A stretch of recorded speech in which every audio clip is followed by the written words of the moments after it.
Welcome back, everyone, to the smartest year ever, our quest to become the world's greatest conversationalist. My name is Gordy, and all this week we're covering the new 7 wonders of the world, one each day. And today, Christ the Redeemer, the 100-foot-tall statue of Jesus towering over Rio de Janeiro. But why is it up there? Who decided to put a giant stone Jesus on a mountaintop? And how do you even build something like that without drones or cranes? Like and subscribe right now if you haven't, so you can keep up every single day. I do this every single day. Christ the Redeemer, here we go. The youngest of the 7 wonders that we will be discussing this week, not even 100 years old.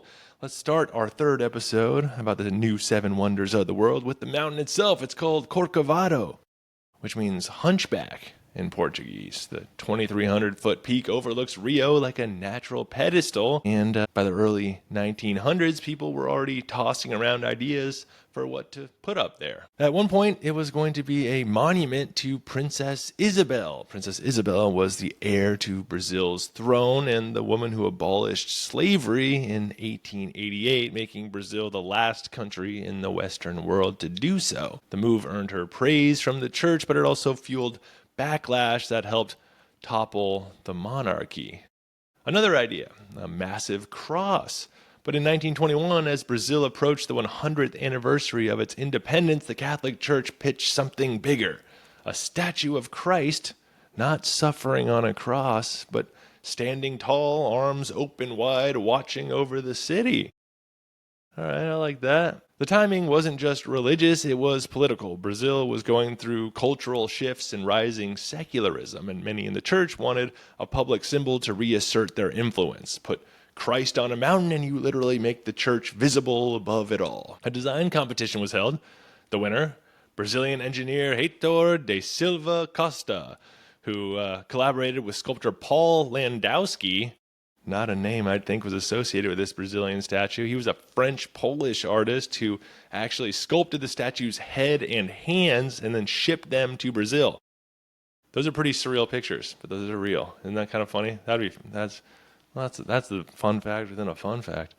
Meanwhile, a Romanian sculptor named George Leonida, he carved the face. And here's where it gets even more wild. The entire statue, 130 feet tall with a 92-foot wingspan, is made of reinforced concrete and covered in soapstone tiles. But why soapstone, you may ask? Well, because soapstone was weather resistant and locally available. They used millions of tiny triangular soapstone tiles, many hand-placed by workers who sometimes wrote little notes to loved ones on the back before cementing them in place.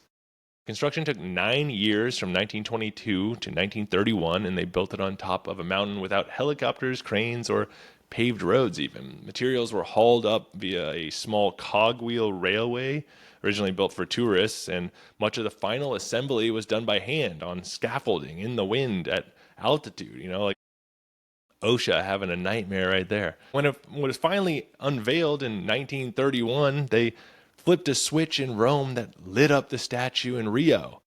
I think they should have added like red glowing eyes, but that's just me. But for real, the symbolism was clear. Christ was watching over Brazil, and not just from above, but from within the national identity. And despite its formidable appearance, Christ the Redeemer was never meant to be intimidating. Unlike so many statues of power, this one wasn't holding a sword or riding a horse or like stomping on enemies. His arms are open, his face is calm. It's not a statue of control, it's a statue of welcome. And from almost anywhere in Rio, you can look up and see it. Here's some more fun facts for you. One, it's struck by lightning all the time. The statue was hit by lightning multiple times a year. In 2014, it took a direct hit that snapped off part of the right thumb, and the repair team replaced it. But yeah, Jesus needed a new thumb. Oh, and second fun fact, there's a secret heart chamber inside. Like inside the chest is this heart-shaped cavity about like 4 feet wide, where the original engineers left behind personal documents like family trees, just like a literal time capsule in Jesus's heart. Fun fact 3, there's a chapel inside the base. In 2006, a small Catholic chapel was built inside the statue's base. People can get married or baptized there.